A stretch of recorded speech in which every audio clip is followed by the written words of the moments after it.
That's nothing new.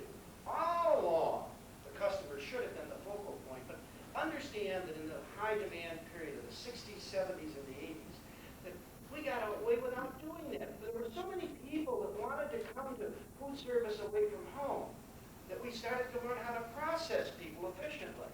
If you went to a fast food place, and then as I would go to a fast food place not too far from my home, and let's say that the next door neighbor, one of the kids that lived next door, who might have stayed in my house overnight with our own kids, knows me almost by first name. Now, one of the kids works there, and I look in the window, and there's no customers there, and I see all the help inside this place, laughing. It looks like this is the place that's on TV that they use for the ads, you know, where everybody's having a good time. It's a wonderful time here at this place. And then I walk in, and my next door neighbor looks at me and says, Max! I mean, I'm all alone, folks. It's not a case of, I mean, there's nobody else there. I'm saying to you, next, order please! Large or small, here or to go. That's hospitality, American style, in a high demand period. We don't know how to process. The person who meets you at the front door of a sit-down restaurant, who looks at you and says, you're standing there all alone, how many in your party? I mean, I'm big, but I'm not multiple, you know. This is, we learn how to process. Do you have a reservation? The place is empty. What are they talking about? Do you have a reservation? You see, when customers are the focus, what you must learn how to do is run out from behind that counter or jump over that counter, run around there and kiss that customer on both cheeks and say, thank God you're here. I thought I was going to be all alone here tonight or this afternoon or whatever it is. I'm saying to you that customers are where the action is at. If you had never heard that before, let me just tell you what happens in my restaurant on Saturday night. Every Saturday night, 13 years in a row. Same three cooks since the very beginning, same three guys, same silly thing happens every Saturday night. I'm walking towards the front door of the restaurant, and one of the cooks says, are we going to be busy tonight? Not Saturday night, folks. Now, I want to tell you, if you're not busy on Saturday night, you're in deep trouble in the restaurant business in Fort Lauderdale. And it's almost like they're hoping that tonight nobody's coming. Maybe tonight we'll end up and our whites will still be clean at the end of the night. Maybe we're going to walk out of here and we won't even have worked up a sweat. We won't have to clean up our station, no pots and pans, nothing to do. It'll be nice to visit with the rest of the house. We're just going to have a party here tonight. Except for 13 years in a row, every Saturday night, we have cooked about 1,000 dinners to order. These guys are going to really get a workout. So they ask, are we going to be busy tonight? And I laugh when they ask that question. I say, no, I don't think so, not tonight. I think it's really going to be slow. Why don't you guys flip a coin, and at 7:30, when it really slows down out here, one of you can go home early. And so they kind of laugh, and then I leave. But see, in Florida, it's different. It's very different than it is elsewhere in the country. We have a lot of retired people. And in Florida, we have what's known as the early bird special. Now, in my early bird special, I take $5 a person off the menu price of every item on that dinner menu. But you have to be there between 5 and 5:15. The most dangerous job you could have working for me is to be a valet car parker between 5 and 10. It's exciting when you watch out in the parking lot what's happening. Those people, you know, from observation, probably not a scientific fact, but from observation, I think really that as people get older, they get shorter. I'm talking about when they get to be 80 and 90 years old, they really get much shorter than they were when they were 20 and 30. They sort of shrink in size. And one other thing that's kind of from observation too is that as people get older, the cars get bigger. The cars are getting bigger and they're getting shorter. So what happens is that as they're driving up the street towards my restaurant, all the valets can see is a habit. You can't see over the dashboard at all. And it comes up to about 80 miles an hour. When he gets his slow down to 60, he pushes his wife out of the car. She comes rolling into the restaurant so she can get this early bird special. The whole restaurant, I have 300 seats, the whole restaurant fills up in 15 minutes. It's quiet in the kitchen. The cooks are talking about the weather and fishing tomorrow and what they're going to do and their cook and their kids and their families and whatever they're talking about. And they're having a good time. All of a sudden that printer, the end of the line, shoots that tape 250 262 dinners is maybe what we've just seated here. 262 dinners ordered at the same time. That tape shoots right by and hits the wall within loops while they're watching the orders go by here. They haven't heard the first order yet. And suddenly they're inundated. I said, you know, when we're talking about this thing, what a way to come to learn. The hardest work is when you have nothing to do. You're watching the clock. There's one order. And then there's nothing to do for 15 or 20 minutes. Oh my gosh, does the time go by slow. That's the most exciting thing to have happen is, wham, you get off to a running start. 262 dinners, and I said after that it's downhill the rest of the evening. I mean, if you're coasting towards 10:30 or 11 o'clock at night, because we'll never get that kind of ordering the rest of the evening. Now, I come back to the kitchen. Now, mind you, they have now done 1,000 dinners approximately. I come into the kitchen, and I would not want to take you into the kitchen at this point. I mean, it looks a little like the war got started out there. You know, I mean, maybe at 8 o'clock, it really got exciting. You know, like the sprinkler system went off in the middle of the evening, or the dishwasher broke down and there's a mountain of dishes out there besides everything else, and they're getting all fouled up. I walk in, and the cooks are still getting orders. I've just been seating people. And then one of them looks up, and he sees me coming through the door, and he starts to smile while he's putting the plates together, and the order together for what's going on. He says something to the other cooks, they all look at me, and they kind of smile, and they get back to their work. You see, at that point, they can't talk to anyone back there. But I represent the light at the end of the tunnel. They have lived through another Saturday night.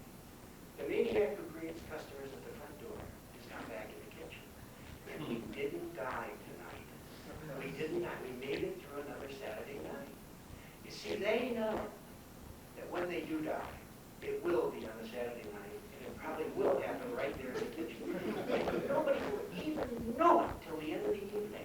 We look down the floor and we say, oops, there's Philip. When did we lose him? At what time did Philip die when you were out here? So you see, then I get closer. Now I'm close enough to talk. I'm standing right next to the guy at the end. And they're always asking the same silly question. Every Saturday night. Same question. Same guy. How many did we do tonight? You see, the cooks, the dishwashers, the waiters, the waitresses, and everybody in between are playing the game of customers. There's pride in doing more than the forecast. There's pride in beating last Saturday night. There's pride in beating a year ago Saturday night. There's pride in scoring customers. I'm saying to you, there's no pride in profit. It's management for people and not for profit that our business is all about. Now let me just suggest to you that if customers are the focus, in terms of my own restaurant, if every night was Saturday night, and it isn't, but it never will be, but if every night was Saturday night, we could do 365,000 dinners a year, 1,000 a day, times 365 days. We could do 365,000 dinners. But we don't do that. We're at about 58% occupancy right now.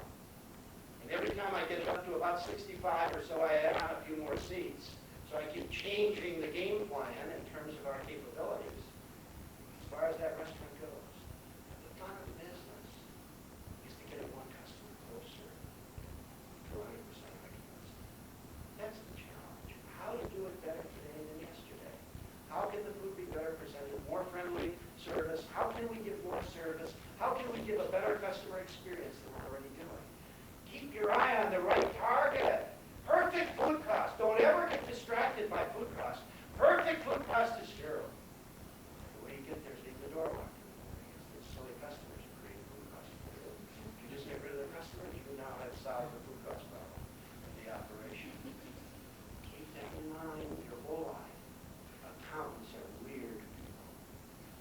Anybody who can get excited by drawing a double line under a number has got to be don't ever allow any wellness, don't let them condition you or control you in terms of the way you run your operation. Think about it. One customer who spends $50 a year and sends two friends. $50 not a lot of money. Not a lot of visits in my restaurant. More visits in a fast food place. $50 a year and sends two friends. And the next year, each of those three people spend $50 and send two friends.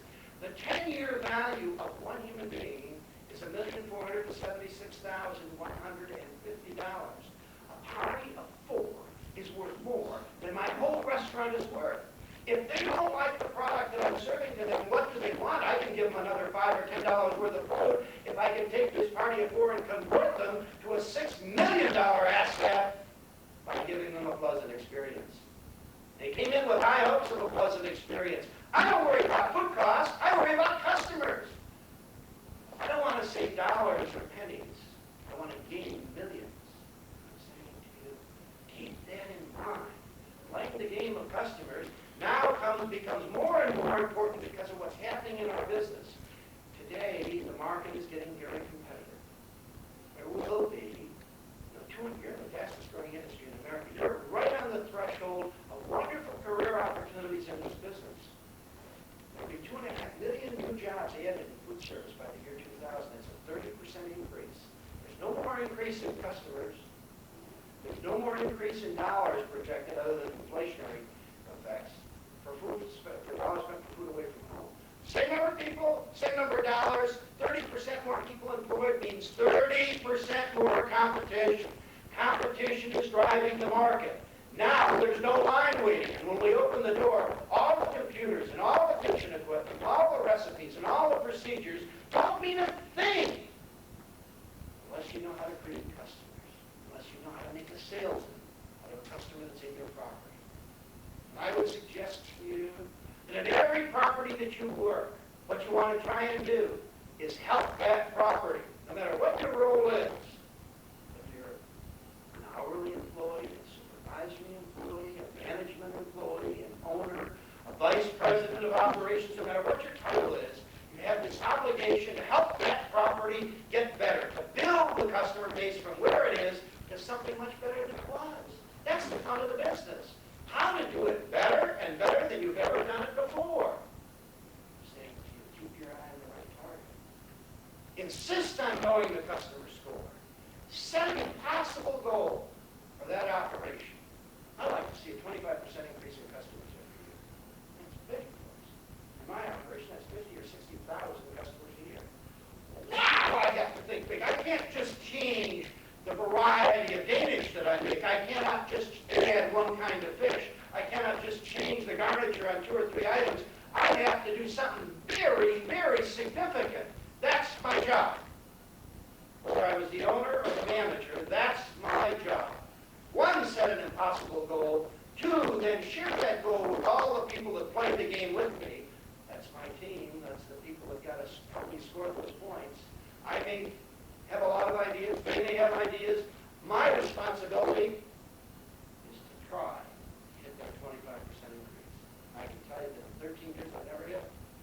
But you see, unless I had that goal, I would never average 12% increase.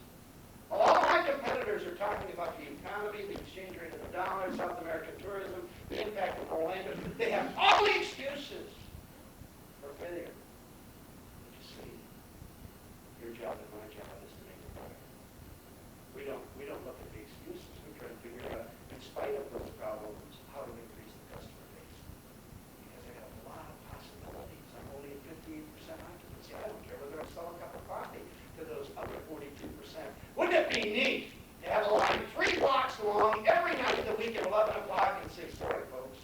We stop singing at 11. Wouldn't it be neat to be in a restaurant of that type? Never be.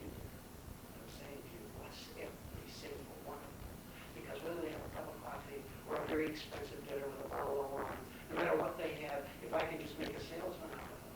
Wow, will we ever do more business next year and the following year? The fun of the business then is to take the customers with your high hopes and go way beyond their expectations so they walk out and they say, ooh, this was special. Well, if that's the way you have to do it, then the marketing plan for any food service establishment,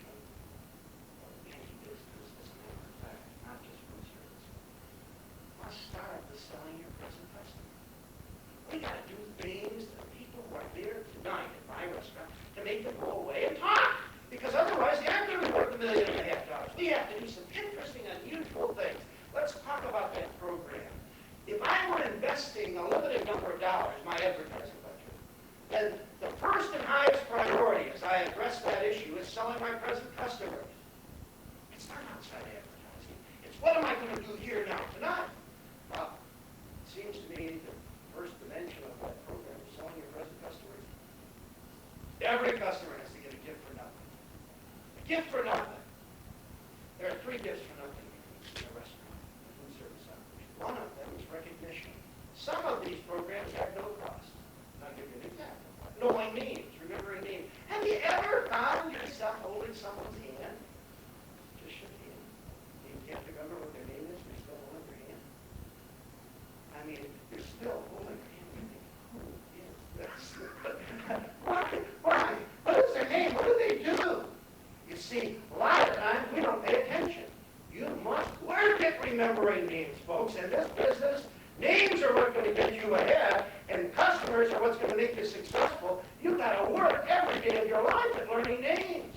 And so recognition becomes important. It starts at the front door. It starts with me at the front door of the restaurant. And so I try to learn 3 names a day. 3 names a day. That's hard work, to remember 3 names a day. I get a little bit of help because I have a reservation sheet. My type of restaurant has a reservation sheet. So I play the game of names. First, I can look down there. I've got 15 reservations coming in here in the next 15 minutes. I'm looking at 2 5s, 2 3s, a couple of 6s. I'm looking at here comes 3 people, and I see Jones and Smith are headed towards me. Now, there I am at the front door. And I guess that this 3 looks like Joneses to me as they're coming at me. And I say, hello, it's nice to see the Joneses again. And they look at me and they say, how did you know? I said, I've been waiting for you. They said, for heaven's sake, we've never been here before. I said, I know. I have a special table. I'm glad you're here. You see, it's so easy. If I guess wrong, I guess Jones. They say, no, not Jones, or Smith. I said, special table for you. When Jones comes in, he owes me money, and I'm not going to see him anywhere near a special table. I bought the money in advance. I'm delighted you're here. Smiths, thank you very much for coming. See, all it took was a guess. And sometimes you get it. Now, in South Florida, I just would tell you, this is peculiar maybe for South Florida. But whenever I see a Dutch name on that reservation sheet, I mean, I guess they got to be either from Michigan or Pennsylvania. I used to live in Michigan. I never lived in Pennsylvania, so I guess they're all from Michigan. And when I see that Dutch name, I say, oh, Michigan! And half of them say, yes, how did you know? The ones from Pennsylvania say, no. I said, well, you're good Dutch people. I said, those Dutch people in Michigan, they drink a lot. See, Dutch people don't ever drink at home. You want to learn that? They always drink when they're out of town. And so these Michigan people, they come in special table for the Michigan people. Thank you for the Holland people. They're coming in. So easy. Laugh and try and guess people's names. You're looking at the sheet. But if it's a neighborhood restaurant, now you got to work. Because you remember, these people come to you 2, 3 times a week or even more. You see, as the owner or manager of a fast food place, I want to be on the counter. Because that's the only place I can remember the people. I'm not trying to save labor costs. I'm committing the people to work on both sides for me to guess names too and to remember names. When I'm laughing and smiling, they're performing better too.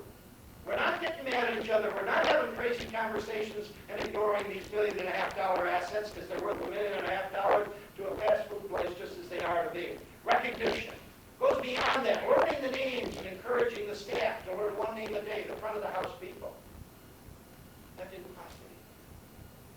I asked the hostess, where are those people? We just see that table 31. No.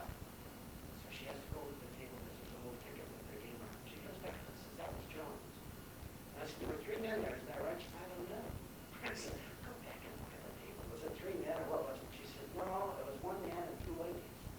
And I said, is Jones the man? She said, yeah. Close to the end. I'm not going to recognize him. She said, back. Now she's been back 3 times. That's what he had for dinner. Now 4 times. What's he have for dessert? Now 5 times. She's been back to check Jones out. And she's telling me this. And I said, please leave me. Let me know. She comes running towards me and she said, here comes Jones. That guy. And I said, okay. So now I stopped and I talked to him. I talked to him about what he had for dinner. He said, names. How in the world did I know what he had for dinner? And I talked to him about his dessert. And I told him a little bit about that stuff. And I said, you know, you made a very big impression when you were coming. I solemnly promise that the next time you come into this restaurant,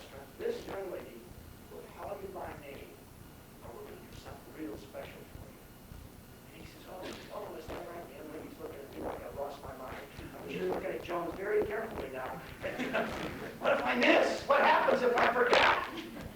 And she said, what am I going to do? And I said, it's so easy. What you have to do is, I said, when you see some guy kind of walking towards you, now, you kind of just smile at him, like he might know you. Run out and grab his hand and say, it's so nice to see you, Mr. Jones. And if it's him, he'll be so impressed that you remembered his name. I mean, that it'll be terrific. But if it isn't him, and he says, no, my name is Smith. I said, then just give him a special table. Just do something for him. You see a special table in my restaurant? I always tell him, special table. Don't give him cost anything either. My mother-in-law's table. And he say, oh, I hope you're getting along with your mother-in-law. Because we really would like to sit near the water. I have a window view. I have 31 tables that are on the window. I don't know which one is my mother-in-law's table. Any table by the window is my mother-in-law's table.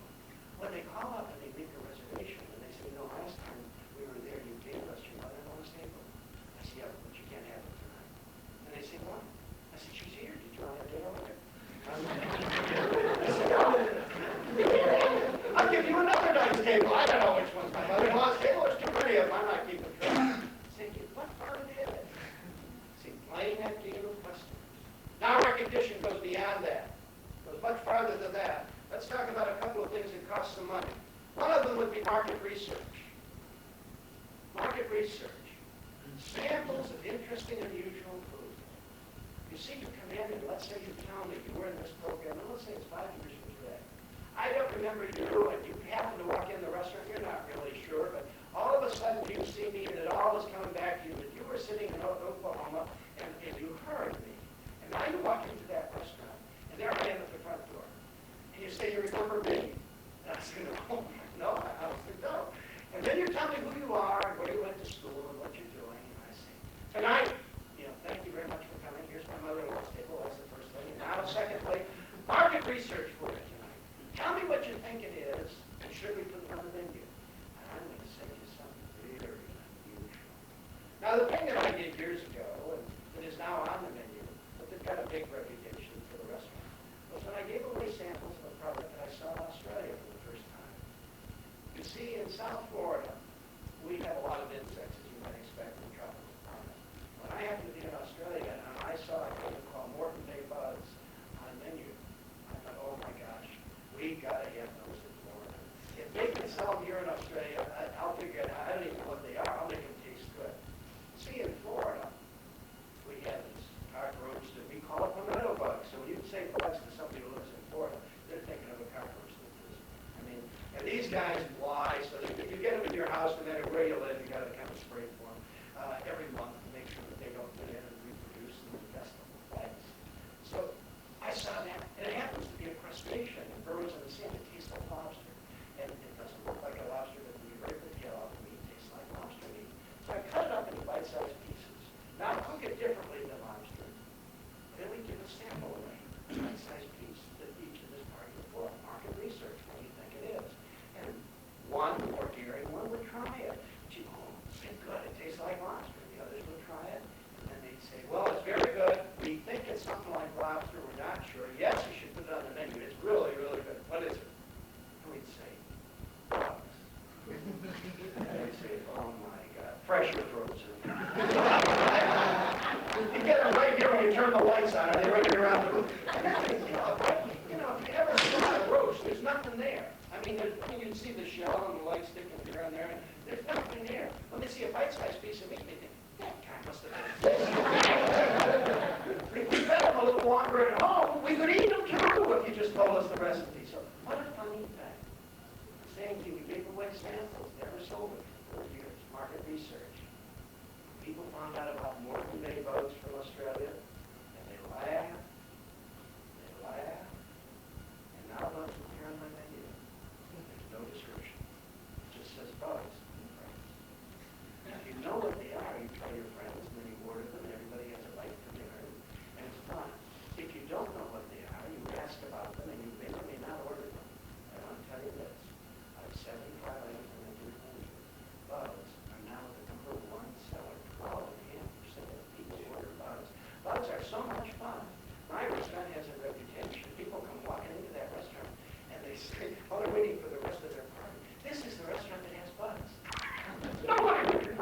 except me. Now, market research today. That was some years back. Market research today happens to be flying fish. Flying fish are number the macro family. That's a flying fish. That doesn't taste particularly good. They're little. You can see what they cut off, the tail cut off. And we worked on the recipe and worked on the recipe and finally got it done. Then we worked on the source so that we would have plenty of them and we wouldn't be out. And now we got it done. Now we presented them to the service staff, the waiters and waitresses, the rest of the cooks, and said, what do you think of this? And they're looking at it and they said, they're very, very good. But there's, there's something missing. I said, I know what's missing. Flying fish look like dead fish on the plate. No, all fish is dead. No, it's a seafood restaurant. We're hoping it's dead while it's on the plate. It's been cooked. It looks so dead and it has such a wonderful name, flying fish. I said, we cannot serve it on the plate. It just cannot be done that way. And so we have balloon service for the flying fish. We have not the little balloons that would say happy birthday or something. We have the big balloon. And so there's a big balloon. And 4 inches below the balloon is a little mesh carrier. And so 4 feet up in the air, the waiter comes to the table and he's got this big balloon. And as he walks by, people say, what's that? When they see the big balloon over there. What is that? They say, that's flying fish, of course. He takes it to the table, he tacks it down on the table. And now the customer has to pull this thing down. And when he gets it down to where the waiter can reach the fish with his mouth, he takes it out of there and then hooks the table side and heats the sauce up. We're not a fancy restaurant that does table side cooking. But for this we do it. I'm saying to you, oh, it's very important. Because waiters and waitresses are saying, slows it down. The kitchen is saying, oh, it's a little production thing to get this thing done. I said, but I'm telling you something. Slowing down is what the objective is here. Because everybody sitting at tables, 3 or 4 tables away, saying, what's that? That's flying fish. I'm saying to you, 4 years of giving away flying fish, and we will sell a lot of flying fish. You see, all you have to have is one order of things. And you laugh, you have a good time, and it takes the swordfish, the dolphin, the grouper, the snapper, and the steaks, and chicken, and whatever else you're going to have to eat, that much better. Saying to you, how to give away fun and excitement. I will charge those things, flying fish or bugs, and that sort of thing. To advertise. That's selling my present customers. So I have a budget. I know how many portions I'm going to give away tonight, how many I'm going to give away this week, and how many I'm going to give away a week in July, and how many I'm going to give away a week in September, and so forth and so on. And so that will be part of selling my present customers this year, flying fish. Now, next, with respect to this recognition, special salads and desserts. One of the things that I want to do, I'm saying that if recognition is important, people can buy status. Let me give you an example. Let's just say that these 6 guys come in for dinner. I never saw them before in my life. Never saw them before. They come in. I introduced myself. And I found out he's the president of a new company that's locating a branch here. He's the branch manager. He's the lawyer. He's the tax accountant. He is the realtor that sold the property. And he's vice president of human resources. They're coming to this community to build this thing. Never saw them before. We shake hands and I said, special salad for you. Special salad. This is something not on the menu. Let me go out and make it for you. There's 36 of them made up. Remember I told you we're going to give these away. I don't know the 36 is what I got this afternoon. Let me make it for you. I go out, I get this salad, and add some mixed greens on it, and add some seafood on it, and add some toasted nuts and some fresh fruit, and an interesting salad dressing, and I bring it out. Put it down in front of each of them, and I tell them, this is my water salad. These guys look at each other like, what's he thinking of? What's going on here? This is my water salad, and the secret is in the salad dressing. And I put a little extra on yours because you look like you needed more than these other 5 guys. It lasts for about 4 hours, and if you leave here, I hope you guys don't end up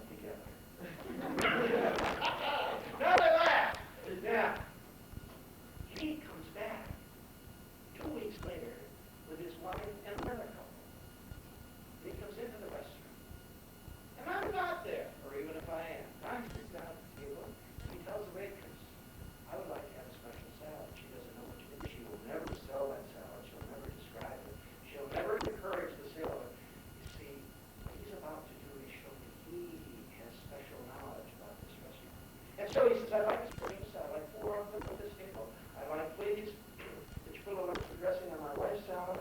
And I believe it was called lover's salad. His wife looks at me and says, who you here with last time? And it must have been more than 4 hours after you got home, because I can't remember anything spectacular in the last 5 years of marriage. So, you see, they had something to talk about. He bought status. There's an a la carte charge for that. Whether it's a special salad or dessert or appetizer, something that's not on the menu, something that's unique and very good and exciting. Did you ever have a memorable bottle of beer or drink? Where you say, ooh, I remember that Miller Lite 5 years ago in this restaurant. It was a wonderful bottle of Miller Lite. Get out of here, you never did. It's foolish to buy people drinks. They don't talk about it, but they will talk about the food. They will talk about the unusual things, the interesting stories that you associate with it, and that sort of thing. Whether it's bugs or special salads and desserts and that sort of thing, very, very important. First, then, gift for nothing is recognition. Second gift for nothing, recommendation. I just tell you that recommendation is the essence of a gift of friendship. There it is. A person who sincerely recommends. I'm not talking about who lists the items that are on the menu. I'm talking about who obviously, from your perspective or mine, believes what they're saying. I'm suggesting to you that the people who represent you to the public, those people must be sincere. We are no longer interested in checking average in dollars in this very competitive marketplace.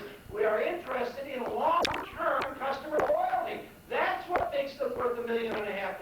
It isn't to get an extra dollar or extra quarter or 50 cents out of them tonight. It's how to get them coming back over and over and over and over again. Sincerity builds loyalty. The recommendation then by a person, a nice person, who believes. How can I believe? Unless I've tried it. I must try everything on the menu. I must be reminded from time to time. Hey, listen, you think right now today, you, all of you, each of you, if you were given the same examination that you passed as Algebra 1 in high school, third year English and biology, from your teacher, the very same identical paper that you filled out and passed one time, do you think if you took that test today you would score higher because you're older? Well, most of my students agree that they would probably score higher. You know, I mean, it wouldn't be a low way. I think we've forgotten a lot, but probably we would just get down in the high F area of the test. They flunk it! I'm saying to you, you cannot have people in basic training and teach them once, and then 20 years later expect them to remember that. So teaching and learning become a part of the everyday work experience of anybody in this business or any business. You must have your staff keep tasting the food. They gotta know what they like and what they don't like. I don't care if you like everything.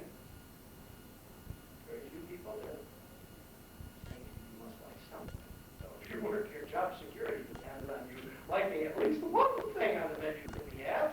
And now that you talk about it because you believe in it, it must show. So the people who score nice quick are the ones who want to give this recommendation. One thing you've got to keep in mind, they must never sell. You must never put them in selling contests. A salesman is not sincere. We suspect the motive of a salesman. Do you suspect the motive of a salesman who's trying to sell you a new car and they're putting on this radio and all this electronic equipment that you love to have? It just doubles the price of the car. Saying to you, you don't have the money. You know what you got in your checkbook. You know what you can afford to pay. You suspect his motive. He's doing this because he's going to make more money. I don't need this. I can do without it. He's telling you to do it. Saying to you, we resist salespeople. We don't remember what they say. We must score nice. We listen to those people whose motive we don't suspect. Therefore, you must never, ever recommend the highest priced item on the menu. You must never do it, no matter how good it is, no matter how wonderful it is. Did you ever have that happen to you? You wouldn't be asking, what's really good? They'd tell you this item that costs $75 is really good. You're thinking, I'll bet it's good. For $75, that's a week worth eating from you. It must be very good. I don't believe it'll last for a week. Sit down.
makes this better than what everybody else has?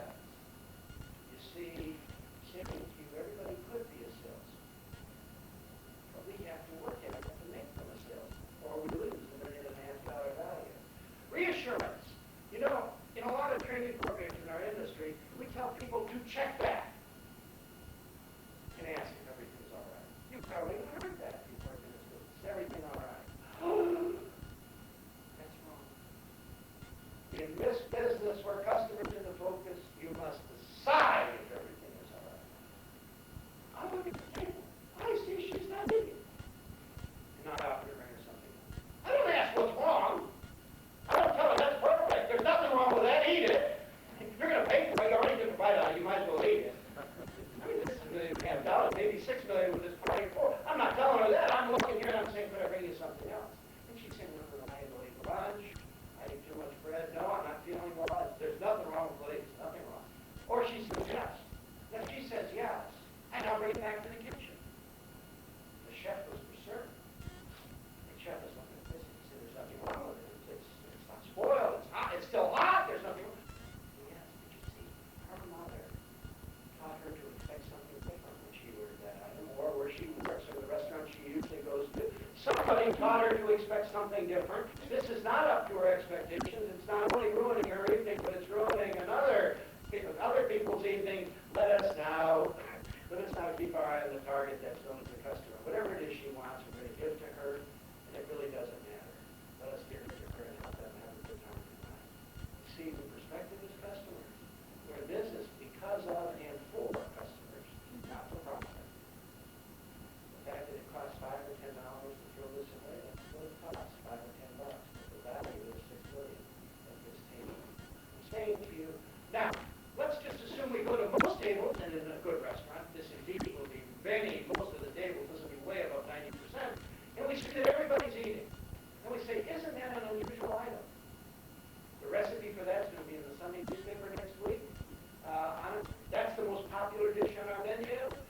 We talked to them about the recipe for that's in Gourmet Magazine next month. That this is a dish that we got from Australia, and this is the way they serve it there in Western Australia. We tell them a story. The name of the captain of the boat that catches the swordfish tonight, the swordfish is really special. The reason yours is so good is because it's pink swordfish. 25% of them are pink. And we buy it from the captain of the boat right out here on the dock, and his name is such and such. People are interested in the pedigree of the food, not the recipe. They want to know why it's special, which side of the mountain the mushrooms grow, what the name and the history of the family is that raises the raspberries in New Zealand. We can't always get those raspberries. But you see, it's kind of like a little restaurant that I saw in California. The corn grows all around that restaurant, way out in the country. There's no city near it at all. Cornfields all around. So here's just a parking lot of the restaurant.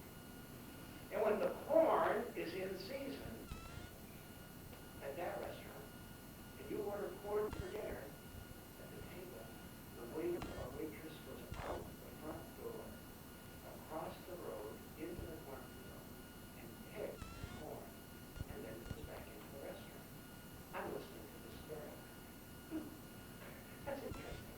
I said to the owner of the restaurant, what happens? You look out the window, and there's all your waiters and waitresses and the corn out there, throwing it around one another and having a good time. She said, no, it doesn't happen. She said, they run out the door. I said, does it slow service down? Yes, it slows service down. And she said, and we really cooked that corn to order, and we really served that corn to the table that it was picked for. She says, no fool. She slows it down. She said, you see, there's a price to pay for having the best corn in the whole world. I said, what happens when it rains? She said, they get wet. I said, well, these waitresses, I'm looking at the hairdressers and stuff. Don't they get upset? Oh, no. She said, they love it when it rains. She said, they really love it. She said, don't you think that if they would run outside with a fancy hairdo and they got soaked and they came back in from that field all muddy and wet, don't you think the tip was going to be better here at this table? I said, oh, yeah. She says, oh, the people feel sorry for them. But she said, they pray for rain when the corn is in They love it. I said, well, put the flat on the carpet. She said, save the thing. There's a price to pay for the best corn in the whole world. I said, how long do you get fresh corn like that? She said, not more than 2 weeks before it's all picked. She said, we don't pick it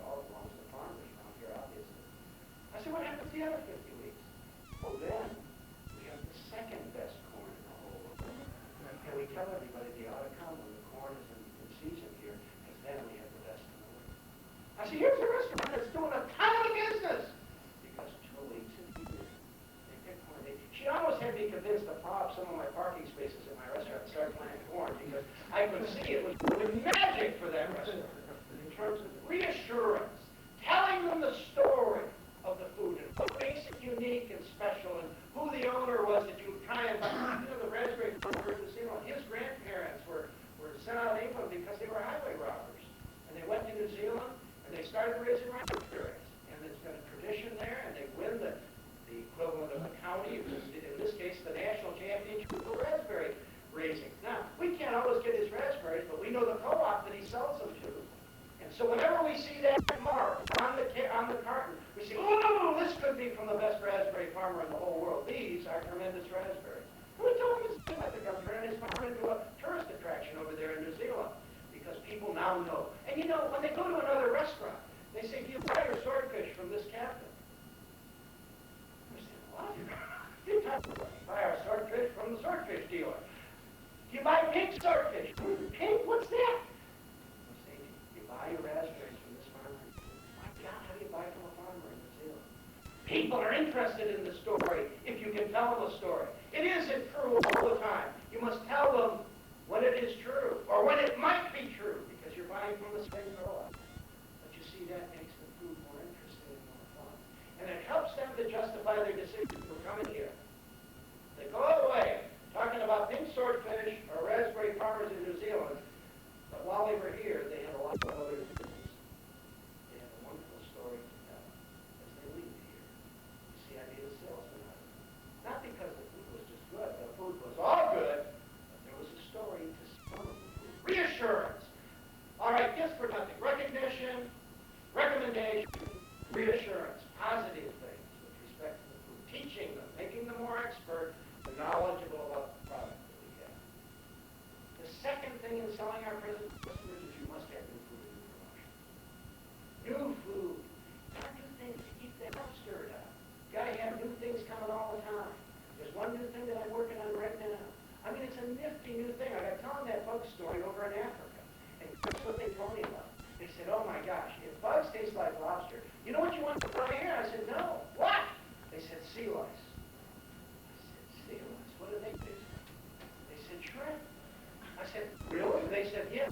I said, I'll take them. I said, can I have some? Where can I get them? They said, they're not in season now. So I've never had sea lice. Then right after I came back, they went on the endangered list in Africa.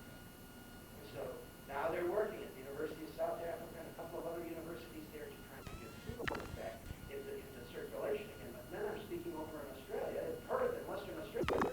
And guess what?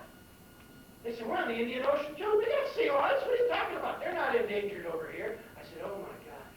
Get me a container full. Send it to me. Think about it. Sea lice tasting shrimp. Can you imagine what kind of a combination seafood platter I'm going to have? Bugs and sea lice on the same plate. Lobster, shrimp. I got to tell you. What fun that will be. Don't you think that will be the one sold? I want to tell you, everybody in that restaurant is going to want to do that. I mean, that is going to be more fun than Big Bird. New food and new promotions. When we bring an elephant into the cocktail lounge, people say, how does that relate to seafood? What does that have to do with seafood restaurants? Well, I'll tell you this. If you ever were to do that, first you rent an elephant from a circus. Okay? Now, this happens to be a circus business.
studying, talking about this thing for 18 years. That's $1.5 million salesman, I'll tell you, right there, who's saying, who never ate in the restaurant, who maybe only had a cup of coffee, but saw the elephant or heard about it. Never even saw the elephant, just heard about it, says, you know, there's this restaurant for Argyle that has elephants in the cocktail. That's word of mouth advertising. That's selling your present customer. Same thing related to Oklahoma. You know, many times the University of Oklahoma appears in the Orange Bowl. And I'll tell you what, I'm glad when that happened. Because I know for sure that the band director there will call me up and say, you got to help me out on New Year's Eve. You know, what does he mean by that? Yeah, for many years I've been working with the Oklahoma band and many other bands in here in the Orange Bowl. See, after the parade, we're done with the parade about 10:30, 11 o'clock on New Year's Eve. You got 300 crazy people from Oklahoma. I mean, I know these young people drink with both hands from long-term experience. So, what are they going to do? So you invite them to a New Year's Eve party. Can you imagine a party in a tent? Maybe there's 5,000 people at the party. Can you imagine inside a tent if the Oklahoma University marching band walked into the tent and started to play Oklahoma? I mean, if everybody in that tent was from Nebraska, the first thing they have to do is put their hand in their heart to keep it from jumping out. When a brass band plays inside the tent, it is very much different than when it plays on a football field. I mean, it sounds loud on a football field, but it gives you goosebumps. I want to tell you when it's playing inside the tent. And then those people come marching through there, and they're playing and everything else, and all of a sudden they put their instruments away and they start drinking with both hands. I want to tell you, it adds a certain fury to the party that makes New Year's Eve unforgettable. Now, saying, what does that have to do with seafood and that sort of thing? People laugh. The hell laugh. Everybody laughs about the Oklahoma band, and the Notre Dame band, and the University of Michigan band, and all the bands that come to play our New Year's Eve party. One time I did it at a very stodgy old hotel. You got to be 80 years old to get in that place, and probably have $1 million cash in your wallet. So it's a very expensive, high-priced property. And the manager there said he would be honored if I would bring the Oklahoma band to his New Year's Eve party. I said, all right. Now, he forgot about these people who come to the New Year's Eve party. They sleep at 9:30. So they're arrested. And he said, you know, all the doors, nice weather that night, all the doors at the end of the bar are open. These people will pay $500 a head or something. And he said, I'm looking at the chandeliers. There are 24 of them. Each worth $50,000. If a brass band comes into this room, every one of those chandeliers might shatter at the same time. With the heart that's jumping out of a Nebraska band at my place might come all the way out here for these 80-year-old people who don't have the wherewithal to do this. I'm thinking something's been dying. Then I watched the Oklahoma band line up. They're quiet. He says, so quiet. They're doing our beautiful thing with them. And he says, and I watched the signal go down. And the trumpets come up. And he said, and they, oh, I look away. He said, and the band comes running into the room between the tables. And he says, suddenly, 80-year-old men wake up, look around, see the Oklahoma band all around them, and they get up on top of the tables and are whirling napkins around in the air and hollering for Oklahoma. And he says, it's crazy. And the band was up on the stage and is playing. I think, oh my God, if somebody dies, I hope they slide under the table because I don't want them to be trampled to death here if they fall down. And he's thinking about this, and he says,